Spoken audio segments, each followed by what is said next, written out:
tingin nyo ba talaga pong may kakulangan sa mga bahay pag-asa facilities? Kulang rin ho ba tayo sa mga tao na tumatao po doon? Ano po, kamusta po ang kalagayan ng mga bata na nalalagay po sa mga bahay pag-asa? So, your thoughts muna po dito po sa mga nangyari po. Una, kami pa rin sa Commission on Human Rights ay taus-pusong nakikiramay sa mga naulila ng yung nangyari po sa Tacloban, sa San Jose National High School.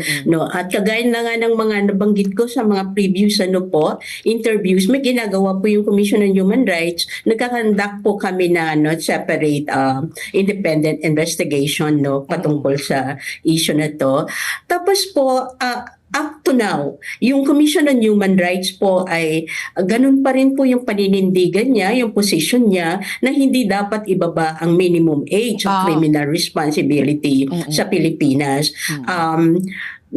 Isa siguro nga po yung dahilan ay yung sinasabi niyo nga Ma'am Pat at Miss Ricky na mayroong mga gaps pa yung implementation ng ating batas po Yung itong batas po na ito RA 9344 kung tawagin natin, actually ma'am amended na siya noong 2013 ng yung law na dito ay yung RA 10630. Kasi nakikita nga po na may gaps. Ito po yung sa 10630, dito po yung section 2 ng provision ng batas na ito. Ito po yung pagtatayo ng bahay pag-asa ng lahat po ng mga probinsya sa Pilipinas at lahat ng highly urbanized cities. So, kung 82 ngayon ang probinsya sa Pilipinas, dapat meron po siyang 82 bahay pag-asa. Kung 34 yung highly urbanized po na cities, dapat meron po siyang 34 na highly urban na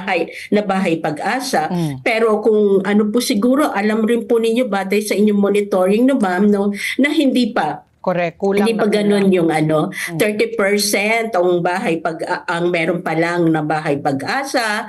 Tapos mas malaki po yung compliance number pagdating ng mga high urbanized cities po Pero gusto ko pong balikan na ma'am kasi actually yung bahay pag-asa end na po yan ma'am ng rehabilitation process or nung juvenile justice system natin. Ang meron po talaga sa RA 9344 prevention.